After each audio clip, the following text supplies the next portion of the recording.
Hey you gorgeous people, welcome to another episode of Don't Call Me Princess Footwear presents the Rambling Teapot, where we chat over chai in our non-judgmental safe space. Have you always been made to feel super bad about saying no and end up saying yes because of that just to make people feel better about themselves? Has it also happened that if by any chance you have the audacity to say no, you get coined as the angry feminist? Well, such a discourse is something we thought would be very interesting to talk about. And to ramble upon the same, we have someone super cute, a superwoman herself, a radical feminist, and an intellectual debate in herself, Bhumika Ahuja. Hi Bhumika, welcome to the Rambling Teapot. How do you feel about being here today? I'm very excited and I'm a tad bit nervous because I feel like I might just say something that will inflame a lot of people. But I'm here exactly for this. Like, so let's do it. A radical feminist is like, it's okay, I'm already a disappointment to everybody. I might just be right now. Yeah. Okay. So Bhumika, as you know, like I just said, like what we are going to talk about, have you been made to feel bad about saying no? Yeah, so many times, and not just in terms of like, I feel like a pathological inability to say no at times. Pathological inability? Because I'm like, I have 24 hours in a day, of which I sleep for 10 hours, and the rest of the hours that I have, I will be overcommitting myself to so many things that I don't have the time for. And every time I have to say no, I just feel like, oh, there's this immense amount of guilt that comes in with it. Like, and that is exacerbated simply because at times you're just a woman and there are just things that you're expected to do. Like, nobody even asks if you want to do it, but just because you're born a girl, it's just accepted that those things are what you have to do. Right. So, my mom was not home for a couple of months and I was living by myself. Right. And because of the fact that I'm a girl, suddenly everything at the house was supposed to be done by me. And nobody even asked me if I'm okay with doing that. So, you know, like saying no gives a lot of guilt, but a lot of times you're just not given the choice. Like, nobody even asks you, do you want to do this? Yeah. That sort of thing. Yeah, I think talking about moms, I think the entire process of being a mom is also that, you know, like men don't get applauded for women don't get applauded for taking care of their kids, but men do. But it's like dono ke bache hai, right? It's like this person is taking the kid to the school and now super dad and amazing person who's like, this person is cleaning potties for whoever. But that's what you're supposed to do. That's the responsibility of a mom. That's the thing, the standards of how we perceive things for men and women are so different. Like, the standards for women are somewhere over here and for men it's somewhere over there. Yeah. When it comes to doing work, it's labor. Unpaid labor. Unpaid emotional labor, right? Labor, true. all of that. Yeah. And a lot of times I've seen this. Men will do the bare minimum and then they will expect to be applauded for it. And I'm not generalizing it in terms of saying... Yeah, we don't hate men. We don't. And I have a very progressive husband. Yeah. So, and a good father too. Yeah.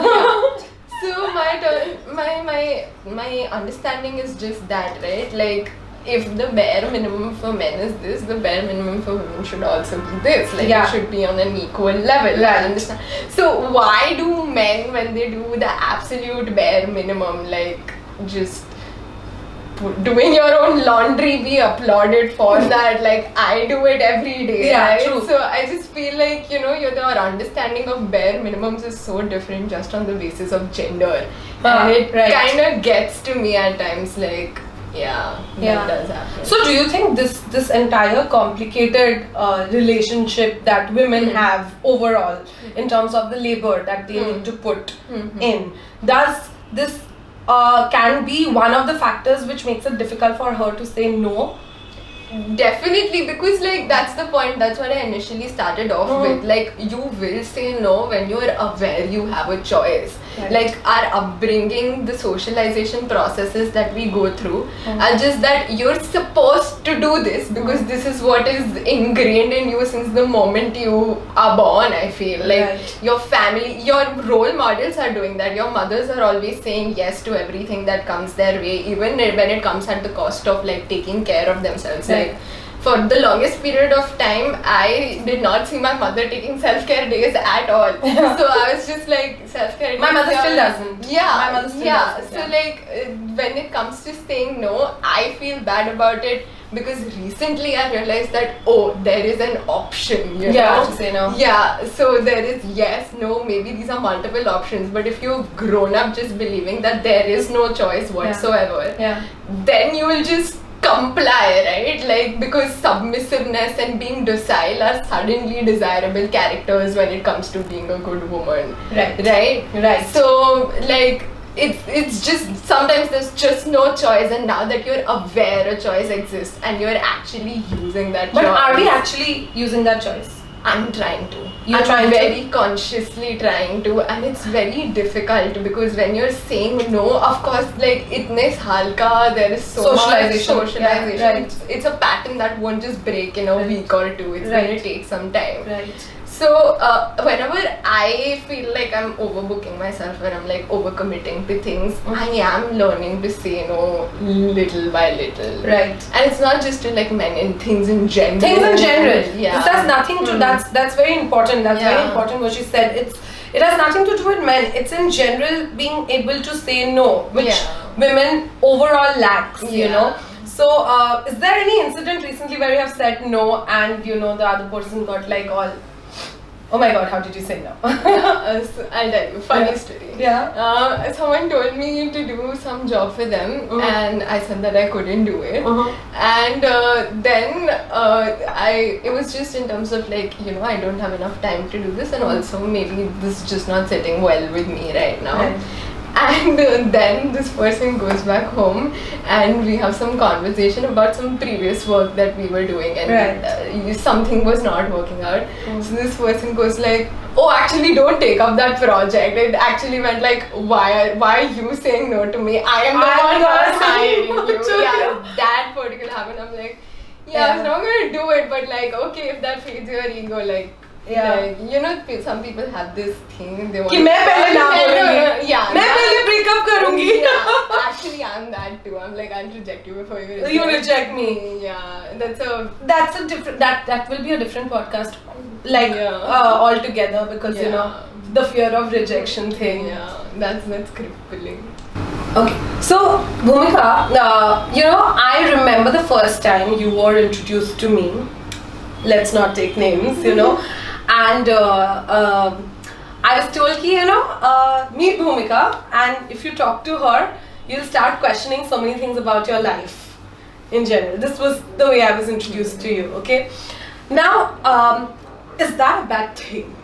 Because how it got portrayed to me was like, it's such a, what can we say? It's such a, it did not feel very positive to me, honestly. I'll tell you.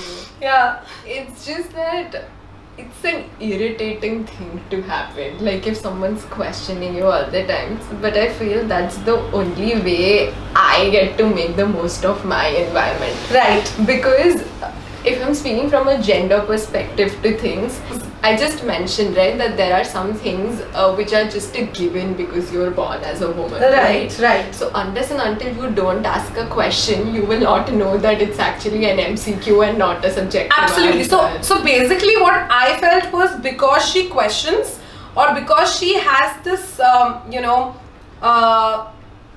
would say privilege to say yes or no to things, she comes up as someone who is,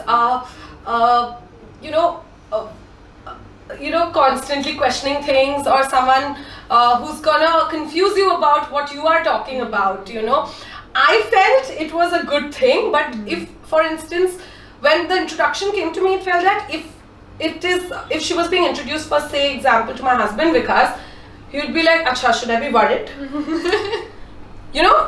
It's like that. I wasn't worried because I sort of got the point ki, acha chalo, she's gonna be intellectual, she's gonna be nerdy like me, we'll talk. but not everybody is gonna take it that way. And I'm not questioning the person who basically introduced you like that, but I feel that's overall the thing. And that's why we are calling this episode the politics of the angry feminist, because you have an opinion, you become opinionated. And that's unfair, I feel, because men have opinion about everything. But they are not opinionated. On period leaves also they have. Oh yes, they do. We will go and ask others about our own periods, but that's not opinion. And nobody understands mansplaining, So I'll tell you, with respect to asking questions, right? I feel that's incredibly important even in the process of crafting an opinion. Now in my head, making an opinion of my own is like wrapping a gift, you put in like one layer, second layer, and then you are taking time to understand everything and then you form an opinion about it. Right. Now if I am putting in all of that effort into doing that, of course I won't have all information at my disposal. I will have to ask questions. And I need to accommodate that amount of data before I can conclusively establish that yes, this is what I think about this, right? This is how research generally happens. You might be still wrong. Yeah, I might still be wrong, but it's just that I'm putting in the effort to ask questions. And one thing that I've noticed is a lot of times when you're meeting people, it's just that people like to have very surface conversations at times, and not everybody is willing to have like a core level conversation, which is something I respect. I understand you're not always in a headspace to have an inflamed discussion on capital. But I also feel that people are scared that what if I give my opinion and it for me, I just decide to shut up and pick my battles, because I'm like, shit, I'll say something, this person will start disliking me for no reason.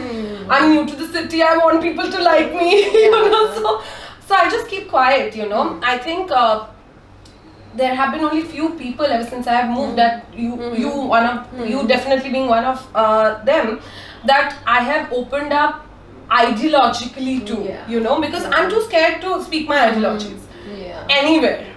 It's also again the same thing. The gender dynamic, because we just agree. We're like, हाँ, ठीक है.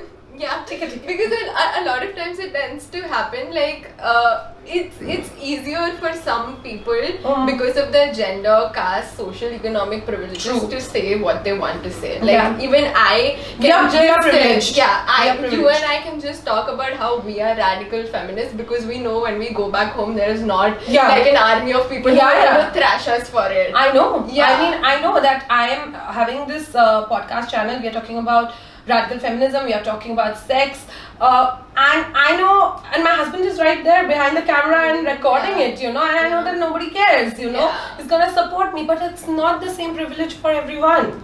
Exactly, which is exactly why we cannot even force people to have these core conversations. Exactly. Because there are so many threats acting upon one particular individual which are exacerbated when you're just a woman, right? It's like I remember this one time, I'm the same person what I am right now.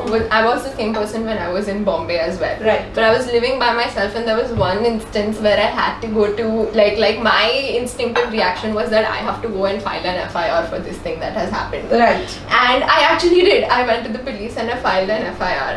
But then at that point I couldn't actually get myself to register and go through the entire process, because my parents are living in a different city. I'm living all by myself, and they're panicking and calling me. It's don't do it, you are alone in the city, what if something happens to you, what if someone starts stalking you, something of that sort, right? But the same capacity I have to do here, because I know I have a family set up to back you up, to back me up and things of that sort. The same situation has happened in both instances, but my reaction to that is honestly so different. So I would also like to share an anecdote here. It's same but different sort of a situation. This was when I was doing my masters, and my best friend, we were studying in Bombay, and there was a women's conference which was being held in Assam. So we went back home. We are originally from Assam, and it was a 3-4 day conference, and post the conference there was the first Pride parade in Assam. And we were like young feminists, who had just started gender studies. So we were like, no, we will go and we were like very sure that we are going to go, but of course, you know, I'm in Assam now, I have to tell my parents because, you know, I can't just take decisions just like that, you know. Okay, I still love you all, but anyway.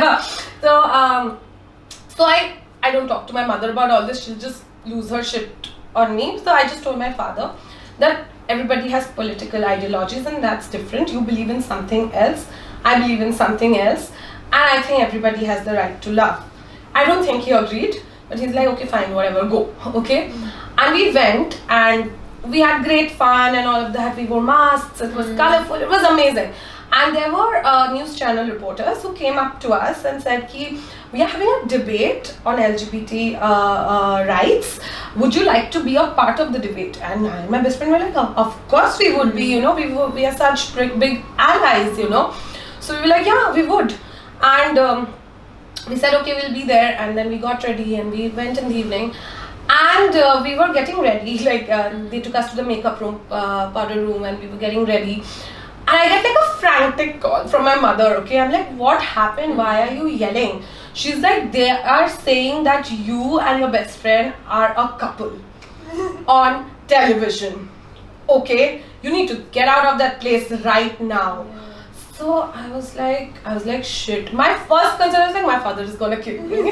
My father is gonna kill me. What am I gonna do? But I told them that I'm not gonna just run away now, you know, I'm gonna go through this. And then we just made the reporter almost cry, but that's a different story. But my father didn't talk to me for a month. Okay, so that was such a setback that, you know, activism was such an active, like, you know, it was such a part of our whole curriculum, you know. But I took it was a step back for me because I got so scared. I don't want my parents to not be supportive of me, you know. So I was like, okay, I'm not gonna do this. So I think I stopped talking about it at home altogether because of the bad experience I had. But again, to please my father, that, you know, he doesn't get. So this pleasing attitude makes it very difficult, and I think is the major reason why we say yes or no to something, you know. So yeah, so I completely understand what you are trying to say. Do you have any tippany to people that, you know, to women specifically, that, you know, girls, this can be your first step, because you just, when we were starting, you said that I'm trying to say no, you know, when I have to say no. Do you have some tips for how to say no? My tip for everybody, irrespective of gender, is don't just assume anything as the norm. Like, this is why I always introduce myself as a person who questions everything and all the fundamentals of life. Like, nothing is given, everything is a sham. Right. You have to question everything for it to make sense to you. And I feel like once you start getting into the active process of thinking about things before just accepting just because you're told to, or just because everybody is doing that, that's when you become more aware of the kind of choices that you're making. Right. I'm not saying make the right choices all the time. Like, because we can't. Yeah. We literally can't make the right choices. My Instagram is just my bad decisions. Just go through it, you'll know about it. Yeah, so I'm not saying don't make bad decisions. I'm just saying that, you know, once you're questioning everything, or once you're like actively making a thought process before you make a choice, you become more aware of it. And I think that awareness is good. Like, if you are texting your ex, please do, but just be aware that you're going to be hurting yourself after that. Yeah. So just that's my tippany. Like, be aware. Be aware. Like, question, and once you question, you will automatically become aware of all the factors that are influencing. True. And I would like to add to this. I think be aware of your limits as well, because, you know, you just keep on saying yes because you want to please, or you want to just not hurt someone. But being aware of your limits is very important. Just like she said, being aware of things before you do it. Also, the first thing that will be yourself. So be aware of your limits, you know. Exactly. And we are not like fabulous people who know when to say no. We still say yes and keep quiet, you know, when we have to keep quiet. So I was taught something by my head of the department at SNDT, the Gender Studies, Women's Studies department, that pick your battles, girls. Yeah. So pick your battles. I pick the wrong battles all the time, but I'm trying. I'm trying. Yeah, we are all trying. So this brings us to the end of this segment, and we have something super unique in our next segment, which is called Spill the Tea.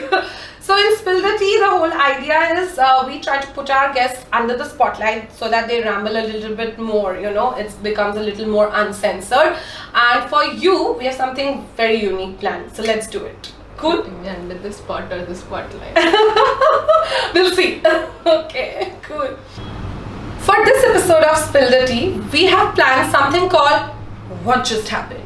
I'll tell you what just happened is what in some time, but for this segment, we are going to be joined by someone super handsome from Surat City and is the quintessential chaiwala who is better known for his tea cafe, Thikana. Yash Mehta. Hi Yash, thanks for doing this, making this cameo for us. I like cameos. You like cameos, yeah? It feels like he's the Arjun Kapoor in my Coffee with Karan episode. Okay. Okay. I would look for a Malaika then. Okay. Good one.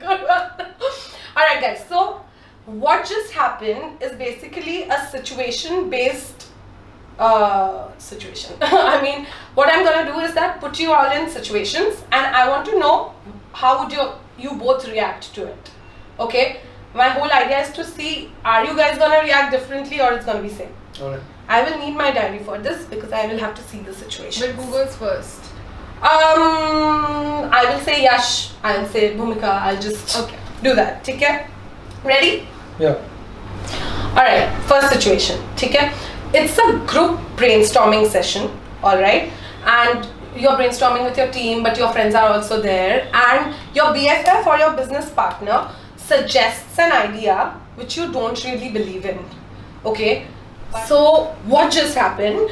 And Yash, tell me, how would you react to the situation? I would say no directly because obviously I'll give my reasons to it, saying it doesn't match what we're trying to do here. Okay. That saves a lot of time. Alright. And Bhumika?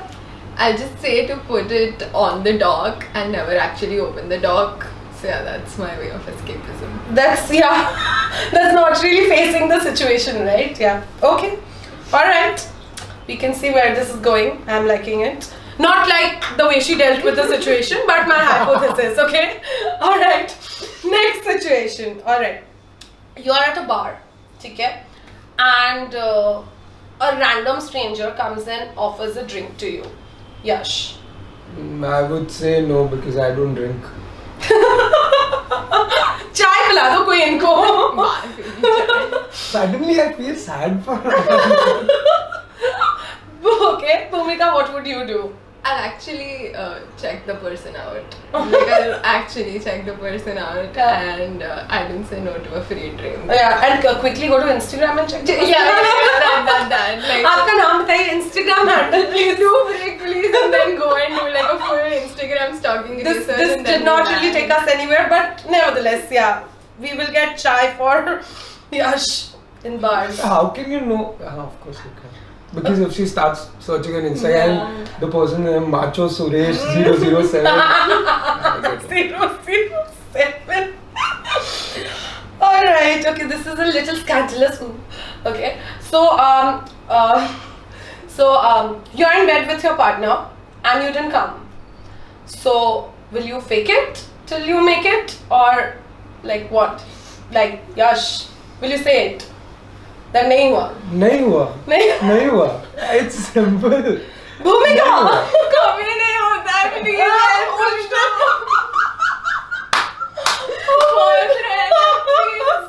But do we say it to our partner? I have started. She has started. So that's what we are trying to get at. Start first, say it. Yeah.